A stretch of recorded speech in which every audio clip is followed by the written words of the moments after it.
Eh bonjour tout le monde, c'est Kitaro. Et c'est Kamal, Oh mon corbeau. On oui. se retrouve aujourd'hui, ça y est. Pour le chapitre 862 de One Piece, qui est le nom du chapitre, c'est quoi? C'est la délivrance. Ouais. La délivrance, l'espoir, le retour, le oui, l'arc de Big Mom, c'est la folie. Il n'y a pas que Wano Kuni, il y a aussi Totland. Oh.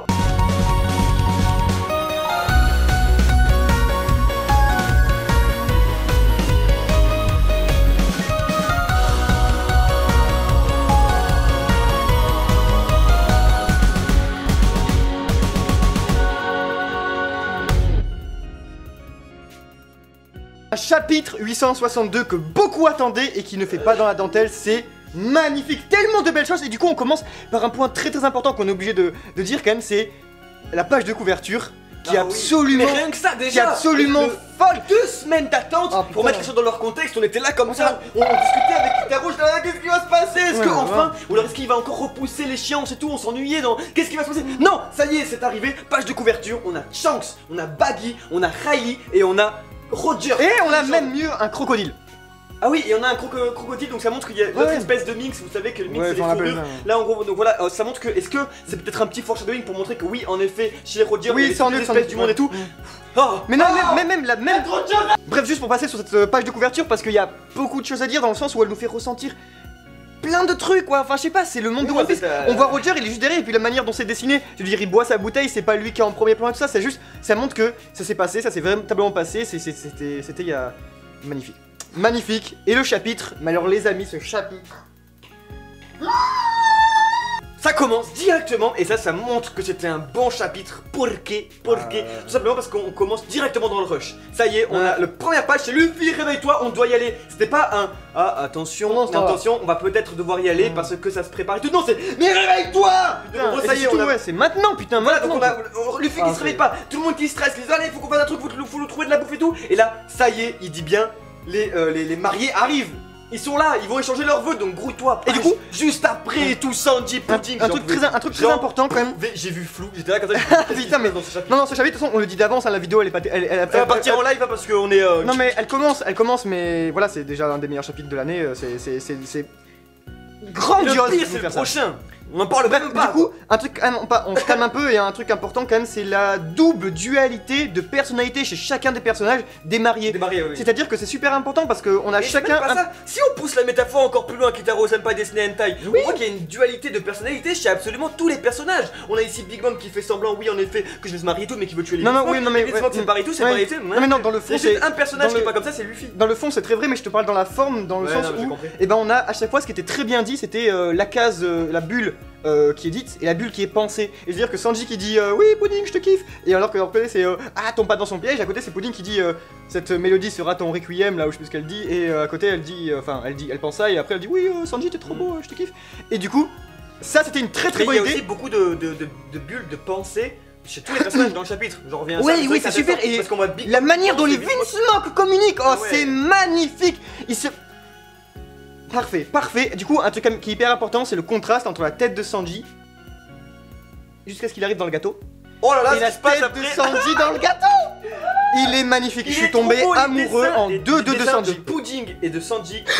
Une case qui est trop super cool aussi, c'est le chef qui se pointe avec son gâteau. Du coup, énorme comme ça, le gâteau, là, waouh et tout. Mais vraiment en plus, et du coup, un truc qui est super cool, c'est Big Mom et comment elle est dessinée. Je suis désolé. Moi ça me rappelle Chopper. Ouais c'est vrai. La langue qui fait comme ça là, et ouais, c'était super cool, et la manière dont Big Mom, bah en fait, elle est terrifiante. Parce que quand il dit oui, waouh, toi le chef t'es vraiment quelqu'un de particulier, hein, bien joué, et lui il fait ah merci et tout, tu vois. C'est super bizarre. On voit un peu le point faible donc de l'empereur, parce que ici c'est la sécurité et tout, ce qui sera sûrement le cas de l'alcool avec Kaido. Mais bon, c'est un autre point. On voit en tout cas, on voit que les deux, ils peuvent être ridicules. C'est souvent ça dans One Piece, c'est qu'ils sont hyper badass, mais aussi ridicules. Sauf pour Barbe Blanche, parce que Barbe Blanche, voilà, on sait pas pourquoi il était. Mais en tout cas, voilà, la chose aussi très intéressante, c'est pour revenir à ça, c'est qu'on avait vraiment donc dans le chapitre une dualité de personnalité qu'on peut voir là-dedans. C'est il y a quand même 2-3 cases où on voit chaque groupe, en gros, qui se prépare à assassiner l'autre groupe, penser leur plan, qui se disent, à part les Vinsmoke qui, malgré tout. Oui, c'est important. Si, parce qu'on a le personnage de Reiju qui permet de faire la. Oui, voilà, mais sinon, les mecs Vinsmoke, eux, ne sont pas vraiment au courant. C'est dingue comme les mecs Vinsmoke, désolé, mais ils sont. Enfin, c'est les bofs. Ouais, voilà, c'est fou. Parce que moi, je me suis dit que le chapitre il allait finir en fait sur, par exemple, Papa Vinsmoke là, bah qui d'un coup allait se pointer avec un poignard sur, je sais pas, sur Smoothie ou quoi, tu sais, et faire, et genre tout le monde a fait waouh. Mais non, en fait, vraiment le chapitre insiste sur le fait que non, en fait non, capoute. Bah c'est-à-dire à la fin on voit bien qu'ils ils fait what's going on et tout, qu'est-ce qui se passe, vraiment ils sont pas du tout au courant, mis à part Reiju qui par contre elle ne dévoile rien. Et Reiju qui dit quand même, bon bah de toute façon qu'il en soit ainsi, les Vinsmoke c'est une nation qui est qui n'a pas sa place dans le monde en fait. Voilà, donc et du coup ouais. Mais bon, pour le moment encore une fois, c'est chapeau.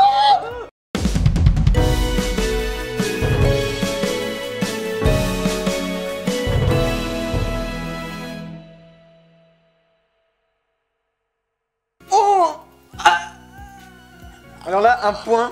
On arrive aux choses vraiment sérieuses. Il faut arriver à le dire sérieusement quand même. Parce que on arrive aux dernières pages du chapitre. Déjà, chapitre qui fait quand même, je rigole pas, 14-15 pages. Pour moi, j'ai l'impression qu'il a fait 3 pages. Je l'ai lu, j'ai pas compris parce qu'il y a quand même beaucoup d'actions et très peu d'écriture. Et bah, ça fait. Attendez. On se remet dans l'ambiance. On a Sanji qui va se marier, qui est magnifique. Pudding qui est et là, magnifique. Ce qui est très intéressant, mais vraiment, ce qui est trop cool, c'est que sur le coup, on comprend pas parce qu'on croit que Pudding est en train de tomber. Mais non, c'est Katakuri qui voit le futur. Et là, on voit le personnage de Katakuri qui est déjà, encore une fois, sort de berserk. On sait pas d'où il vient, ce mec, qui est hyper bien dessiné, qui fait ultra badé et qui là, qui fait merde. Pourquoi c'est toi qui tombe? Qu'est-ce qui se passe, Pudding? Donc là, nous on sait pas, on se dit mais elle est pas tombée. Donc on sait qu'elle va tomber parce que lui, il y a Capone qui dit merde, il voit le futur, ça y est, ça arrive, c'est maintenant, c'est comme ça, mais c'est trop ça. Non, mais il y a tout le monde qui pense n'importe quoi. Mais oui, c'est ça qui est parfait, c'est-à-dire que Katakuri, mais c'est pour ça que Katakuri est débordé. Et Oichiro Oda, il nous donne un point de vue omniscient et c'est super parce qu'en gros, on voit Pudding tomber, on se dit quoi? Et là, du coup, il y a mais Katakuri en fait comprenez que ça, les amis, c'est de l'art. C'est de l'art, pourquoi? Parce qu'en fait, c'est un thème qui a jamais presque été utilisé dans les mangas, de nous faire montrer qu'il y a un personnage en fait qui nous explique, au lieu que ce soit Eiichiro Oda, l'auteur lui-même, qui nous troll en disant regardez ça se passera pas comme ça, et ben c'est le personnage de Katakuri qui regarde dans le futur et qui dit OMG, personne n'avait pigé. Genre personne s'y attendait. Le premier temps que c'est magnifique. Parce que si on part de base de l'écriture et tout, c'est très difficile de mettre une atmosphère comme ça dans un manga avec tellement de personnages, tellement de trucs. On voit aussi les mafieux qui discutent entre eux, sauf que personne ne parle. C'est super bien foutu. C'est comme vous savez, ça pue l'hypocrisie, ça pue un truc. Et Capone qui vient fait putain de. Mais voilà, ils sont tous là, mais qu'est-ce qui se passe? Et ils comprennent, ils tous se regardent en fait. Ils se regardent et ils pensent voilà, tout est hyper bien calculé. Et donc aussi, un point important, c'est quand même. Un point important sur Katakuri, c'est que tout le monde se disait oh mais Katakuri c'est abusé, il voit dans le turfu et tout, c'est fini quoi. Bah non, parce qu'en fait il voit dans le futur, mais il se pose la question, il se dit, et du coup imaginez vous, surtout que il voit dans le futur mais pas à belle lurette, du coup il a pas de temps de réflexion intense, c'est-à-dire qu'il voit ça, mais il dit mais putain la situation ne peut pas lui permettre d'agir, parce que si d'un coup là il verrait Pudding, il sait que Pudding va tomber, il va tout de suite aller décapiter Sanji, parce qu'on sait pas, il peut pas savoir. D'ailleurs ce qui est fort c'est qu'il se prépare, il sort son trajet, mais il en peut plus parce que c'est hyper important la situation, enfin imaginez à la peau du personnage, c'est impensable, le pauvre gars, qu'est-ce qu'il doit penser? Et là, mais putain. Donc, on a le moment fatidique du manga qui est que, en effet, bah voilà, Pudding spotted, elle va être alliée des Mugiwara, entre guillemets, ça y est, petit flashback des familles. Mais alors c'est un flashback des familles, mais... Oui, mais très bien foutu parce que... C'est-à-dire qu'on va pas nous faire un Corazon, hein, c'est vraiment... Chose très bien foutue, voilà, on comprend qu'elle a été traitée comme un monstre depuis son enfance parce qu'elle a ses 3 yeux et que là Sanji lui dit waouh, mais c'est magnifique en fait. Donc alors que là c'est marrant, pas un seul de tous les fans de One Piece avait prévu ça. Il y a une personne sur Terre qui vient de me dire oh Wakasama. Parce que vraiment personne avait dit bah Sanji va tomber amoureux des 3 yeux peut-être, mais enfin on l'avait pas vraiment. Non, c'est surtout que Pudding puisse devenir gentil suite à ça. Ouais, donc Pudding ne tire pas, gros bordel. Et là il tombe et Katakuri il dit putain j'avais raison. Et là que ça et là, attendez, on avait là, voilà. Katakuri, suite à ça, se dit c'est trop tard, il faut que j'agisse. Katakuri fait oh Nolen comme ça et il envoie la dragée sur Sanji. Et là, qu'est-ce qu'il voit Katakuri? Imaginez la déception d'un homme quand, avant que tu l'envoies, tu vois dans le futur que Sanji l'esquive. Fin du game. Fin du game, Sanji a niqué. Et dans le futur du turfu. Comprenez juste que ça, c'est la folie. On a fait une théorie avec vous, la communauté, ce dimanche dernier, et on avait dit que Sanji aurait-il c'était un acquis de l'observation un peu plus maîtrisé, même pourquoi il y a même une petite annotation sur quelqu'un qui avait dit sur le Discord et du coup je l'ai rajouté. il pourrait bien être au-delà du futur. Et oui, parce qu'on disait, comme il y a Katakuri qui maîtrise tellement l'observation et tout, Sanji va pouvoir avoir peut-être une confrontation entre eux. Ceux qui disaient ouais, Sanji versus Katakuri, non, ce sera pas le cas parce que c'est sûr et certain, Sanji n'a pas le niveau pour défoncer Katakuri. Oui. Chose assez intéressante, c'est que par contre, il nous a pas tout montré, le petit cachot. Attendez, mais Sanji, Katakuri il l'envoie à Dragé et Sanji il l'esquive. Et du coup il la voit esquiver dans le futur, il dit merde, c'est pas possible. Et du coup quand ça se passe vraiment, il dit merde. Et alors à ce moment-là, qu'est-ce qu'il fait? Il a une petite pensée, il se dit même moi je n'y peux rien. Et là, la meilleure case, c'est la meilleure case du chapitre, c'est la meilleure case du chapitre.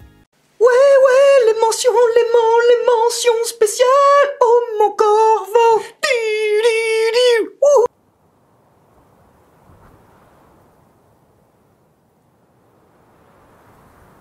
J'ai fondu devant cette case, j'ai fondu devant tout ce chapitre. Regardez, il n'y a plus rien à dire. Voilà, regardez juste la pose de Katakuri, comment il est. Déjà, encore une fois, il sort de Berserk. Calme-toi, t'es dans One Piece, t'as beaucoup trop de swag. Ensuite, le gars, il protège sa mère, c'est trop beau. Et la phrase vraiment qu'il dit, ça va être chose très intéressante, c'est que le seul pouvoir, et Capone ça l'avait bien compris, la seule chose qui pouvait donc dévier le pouvoir de Katakuri, c'était de foutre plein de bordel en même temps. Parce que donc, lui, il peut voir le futur, mais il peut voir que ça va être un sacré bordel. Donc il peut juste dire, désolé, ça va être le Dawa. Et tout, il peut pas dire. Et donc voilà, il le sait. Et du coup, un truc très important, c'est que limite, je viens de le réaliser maintenant en fait. Je suis pas sûr, mais en fait, c'est ça du coup qui. Parce qu'en fait. Les Shiroda nous a pas donné sa vision, comme il nous l'a montré tout le temps avec Pudding qui tombe, etc. et Sanji qui esquive. On est d'accord, ça c'est Oda qui nous donne sa vision. Mais par contre, encore plus intéressant, et ça nous permet de tease la fin du chapitre, c'est qu'il dit même moi je vais pouvoir arriver à ce qui va se passer. Mais il nous montre pas que c'est Luffy qui arrive en fait, alors qu'il venait de le voir. Voilà, c'est super intéressant ça, c'est-à-dire qu'en fait quand il protège sa mère comme ça, il voit Luffy qui arrive et il se dit merde, là je peux pas. Et alors qu'est-ce qui se passe la page d'après? Littéralement 5 secondes après comme ça, Luffy, ou plutôt ses clones grâce au pouvoir de brûler qui, comme beaucoup le pensaient, sort du gâteau, sauf que bah là c'est littéralement le clone Jutsu, là je sais plus comment ça s'appelle dans Naruto, désolé. Et du coup voilà, il y a plein de Luffy qui sortent, et voilà, grâce au pouvoir de brûler, c'est très intéressant, mais ce n'est pas le vrai Luffy qui se dépêche d'aller à la tea party, la viande à la bouche. Bah c'est peut-être un, non, il y en a peut-être un qui est le vrai. Bah je crois pas, non, parce qu'autrement c'est pas possible de rentrer dans le gâteau comme ça. Il est surtout qu'il est avec Jinbei et tout ça, il court, il fait on y va, donc non, je crois pas.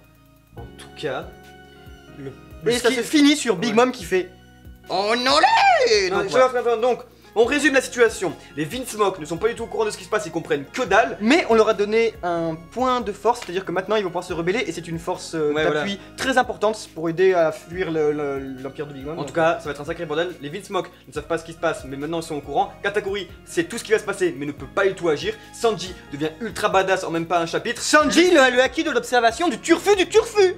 Luffy débarque, Pudding change de camp, Big Mom va devenir enragé. Dans le chapitre prochain de One Piece, qu'est-ce qui va se passer? C'est le plan des 5 secondes. Luffy, il a un truc à faire, c'est de déchirer la photo. Est-ce qu'il va y arriver? Qu'est-ce qui va se passer? Capone doit rentrer, tirer sur Big Mom. Est-ce qu'il va y arriver? Et ensuite se casser avec César.